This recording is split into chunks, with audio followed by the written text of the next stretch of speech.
Hey everyone, David here, back again in anticipation for the Arkham Knight video game as well as the coinciding figures from DC Collectible. I'm continuing my reviews for the Batman Arkham City 4-pack that I bought some time ago, and this time it is for Arkham City Robin. And oh boy, where do I begin with this one? Because Robin here is kind of special. My particular Robin figure that you see before you is kind of special. And unfortunately not for the right reasons. Now, before I get into the figure itself, a little backstory on the character of Robin for the portrayal of the Arkham City version. So he had a bit of a cameo in the video game in the story. Unlike Nightwing, he actually was in the story, and he also was I guess you could say a focal point in the Batman Arkham City storyline DLC, Harley Quinn's Revenge, where you played the majority of that DLC as Robin, which is kind of neat considering that you didn't play as Robin at all in the original story, and he simply just had a cameo where he popped in, he said, "Batman, are you alright?" And he's like, "Yeah, I'm fine, leave me alone." He's like, "Okay," and he just disappears, which was essentially kind of disappointing. So it's kind of cool that they brought him back in that DLC and you were actually able to play as him. Plus, you can reuse him again in the challenge maps, much like Nightwing. And when it comes to the Arkham City version of Robin, I've always liked certain things about his design that I think work well with the grounded reality, or the grounded universe, somewhat grounded universe of Arkham City. I mean, I've always said that the world of the Arkham games that Rocksteady built is a combination between the Nolan universe and the much more comic booky universe that we've had for the past few decades, where things are a little bit much more over the top, such as characters like Killer Croc, Two-Face, where you know that a human being wouldn't survive with half of their face charred off. So it's cool that they blended both of those styles together to bring us character designs like Robin, where sure, he's very reminiscent of the usual Robin attire that you're used to seeing, like the green pants and the red armor there at the top. But for some reason, I did like the inclusion of his hood. And not only the design for the figure, but the design for the character. Because I always found it to be kind of silly that Robin would be jumping around with simply just a small mask on his face, concealing mainly his eyes and not the rest of his head. So people are going to be able to put certain details about his face as well as his haircut together and be like, "That's Robin!" So it's kind of cool that he went ahead and included a hood and a cape along with his cape to conceal the majority of his head, and people will still not be able to tell. So for some reason, that's something that I've always liked about the design for Robin in the Arkham City video game, and I like that they carried that over to the figure version of Robin here. And he looks pretty cool. The sculpting is really nice. I especially like the detail on his armor there at the top with the little pads there, as well as the pattern going on in his shirt and the little R there on his side. Very reminiscent of all the portrayals of Robin. He always has the little R there on his chest. And the utility belt and the pants, they don't look green through the camera, but they're green. They're like a very muted shade of green, as well as his gauntlets there. Still look pretty cool. And of course, I can't forget the cape. The cape is made out of this really elastic rubber, and he does come with the traditional color scheme of the outside of the cape being black and then the inside being yellow. However, I don't know what happened, but much so with another defect that I'll tackle later on, this figure came a little bit warped, so be sure to check your figures when you take them out, because this one came a little warp, and this side of the cape cannot undo itself from being in this position. I wish it was a little bit more casual, like this side, so be sure to take your figures for that. I'm not sure how I feel about the shin guards, and I'll have to go back and see if that's the actual design of Robin in the video game, but I don't know, there's something about his shin guards that just look weird when it comes to the design. I mean, they're molded and painted rather well, but in terms of the actual design, I'm like, I don't know. It just looks kind of off to me. It makes his feet look a little bit disproportionate compared to the rest of his body as well as his design. Robin stands at approximately, let me get my magic ruler. Where's my ruler? There it is. So he is at about, let's see, minus that top portion of his hood, he's about 6 inches, so he's a little bit shorter than the rest of the rest of the characters in the 4-pack. Maybe he's as tall as Harley Quinn, but still he's a little bit of a short guy. Robin has always been a little bit shorter than Batman. He's a short dick. Anyways, in terms of how he looks, he's pretty cool. Another little detail that I noticed while tinkering with the figure is that even though he does have the hood here, it's actually made out of rubber. Now, it is a little bit of a hard rubber, and I wouldn't recommend trying to peel this thing backwards all the way because I have a fear of it ripping apart, so I'm not going to even try to do that in the slightest. But if you do move it to the side, hopefully you can see it there. They actually went ahead and painted in his hair, which is supposed to be kind of like a light orange or very orangey red, which I'm assuming that's how Dick's hair, at least I'm assuming this is Dick Grayson, I'm assuming that's how his hair is supposed to be, so it's kind of cool that they went ahead and etched in his hair even though he still has the hood. So they're very attentive to detail.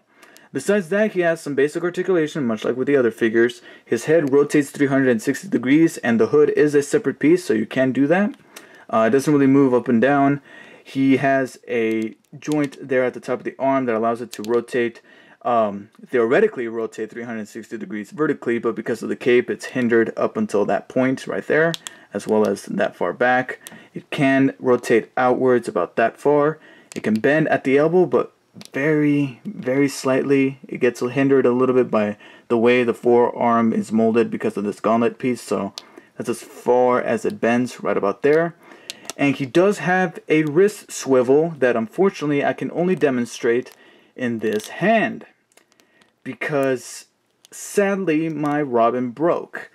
When I was taking him out of the packaging, so it's partially my fault, while I was taking him out of the packaging, his hand got caught in the plastic, and I gave it a slight tug, and then I hear something drop in the plastic.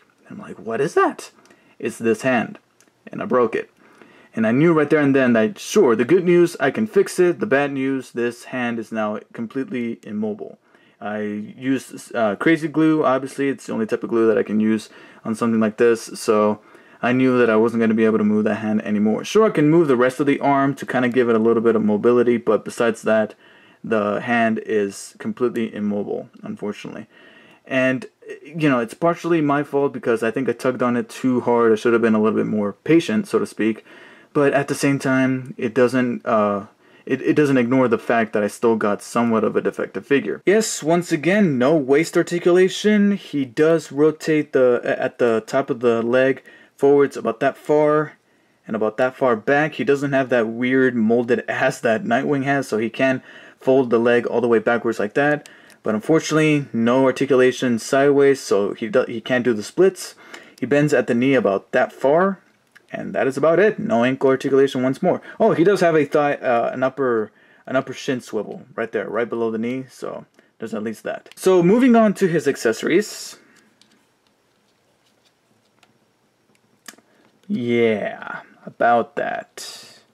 Sadly, Robin did not come with any accessories. Now, I would mark the figure down a point for that, but I do know for a fact it came with accessories. Let me go ahead and move the figure a little bit. I think it's off-center. He looks off-center to me. But anyways, yeah, I would mark the figure down a peg for not coming with any accessories, considering the fact that in the game, as well as in the DLC, and anytime you were able to play as the character within the challenge maps, he did have this bow staff with him that can also transform into some form of shield and looked rather cool. Robin here did not come with said accessory, or at least this version of Robin. If you guys haven't already caught up, this is a reissue that came in a 4-pack of Arkham City figures. The original release of Robin individually came with a bow staff. It didn't come, as far as I can remember, it didn't come with like a bonus little piece that could make it turn into a shield like it did in the video game, but it did come with a bow staff, hence the way his hands are actually molded. Let me show you. His hands are molded to fit a bow staff, especially this one, which is completely molded to be closed except for that little opening in the center where you can fit the bow staff into. Unfortunately, this Robin did not come with jack shit. And it upsets me because I know for a fact that this guy originally came with an accessory and yet he doesn't. It's similar to Joker in the original Arkham Asylum 4-pack, which didn't come with that Scarface puppet, which I will reference in a future video, in another future figure review. But Robin here didn't come with anything. I mean, Nightwing came with his batons. Batman came with a slew of accessories. Where's the love for Robin? I mean, seriously, come on, guys. This is a badass looking character. Give him at least a bow staff. I mean, I feel kind of gypped on this one. So despite not having that great of an articulation, being a little bit faulty, and not coming with an accessory, I'll have to mark this figure, this specific figure, down. I'm not talking about the figure in a general sense reaching that original release, because that one at least came with a staff, and I'm pretty sure it wasn't as defective as this one. But this particular re-release of Robin, I will have to give at the very most a high 6 out of 10. It's passable. I'm welcoming it into my collection, but I could have very well skipped on it, knowing that it didn't come with an accessory, and furthermore being faulty to where I broke off a hand, and that's just not cool. So thank you guys for watching. Let me know what you guys thought of this figure, if you own it, and if you don't, will you be willing to purchase that 4-pack to get Robin into your collection? Personally, do I recommend it? If you're a completist, sure, but if you don't, you're better off, and you just want the Batman figures just like I do, then you're better off getting that 5-pack that's coming out, that comes with all 4 Arkham Batmans, as well as a bonus Bruce Wayne figure, which I totally should have waited for, but unfortunately it's a little too late for that. So once again, thank you guys for watching, and I'll see you guys next time.